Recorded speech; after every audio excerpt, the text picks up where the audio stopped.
Back সাইডে পুরো হেয়ারটাকে ভালোভাবে কম করে 3 পার্টে ডিভাইড করে নিলাম এবং মিডল পয়েন্টের যে সেকশনটা সেটা পেপার ভ্যাকুমিং করে নিলাম এবং ডোনেট অ্যাড করে নিলাম। ডোনেটের উপরে আবার ভালোভাবে পেপার ভ্যাকুমিং করে হোল্ডিং হার্ড স্প্রে দিয়ে ওইটাকে বেস করে নিলাম। দেন তারপরে নাম্বার 2 বুফন করলাম। বুফনটা করেছি মিডিয়াম সাইজের। এরপরে ফ্রন্টের যে হেয়ারটা আছে সেটা ভালোভাবে ভ্যাকুমিং করেছি এবং একটি টুইস্টিং বান করেছি, যেটা দুই সাইড থেকেই আসবে, বাট একটু সেম সেম লাগবে, একটা ডান পাশে এবং বাম পাশেরটাও ডান পাশে। এবং পিছনে যে হেয়ারটা আছে সেটাকে 3 পার্টে ডিভাইড করলাম এবং টুইস্টিং করলাম।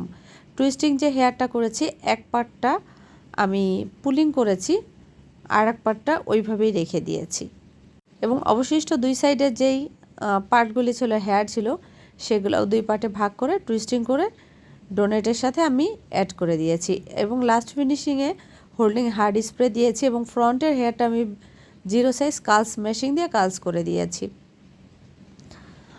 আর ব্যাক সাইডে যে অবশিষ্ট হেয়ারটা ছিল সেটাও 0 সাইজ কার্লস মেশিং দিয়ে আমি কার্লস করে দিয়েছি। এখন দেখাবো আমার হেয়ারের ফাইনাল রেজাল্টটা। তো আমি এবার হেয়ারে পুঁথি অ্যাড করেছি বা পাল ক্লিপ।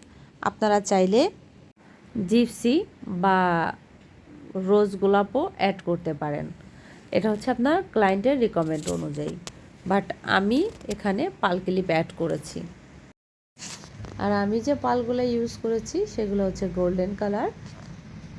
ফ্রন্টের হেয়ারের ডেকোরেশনটা আমি এমনভাবে করেছি যেটা খেজুরি ব্রেড মনে হচ্ছে, বাট এটা খেজুরি ব্রেড না, এটা টুইস্টিং বান। তো পার্লার রিলেটেড এমন শিক্ষণীয় ভিডিও পেতে হলে কিন্তু কেকে মেকওভারের ফেসবুক পেজ বা ইউটিউব চ্যানেলে কমেন্ট করে বলতে হবে। আমি ট্রাই করব সেম টু সেম আপনাদের জন্য সে কাজগুলি করার বা আপনাদের কমেন্টের রিপ্লাই ভিডিও দেওয়ার।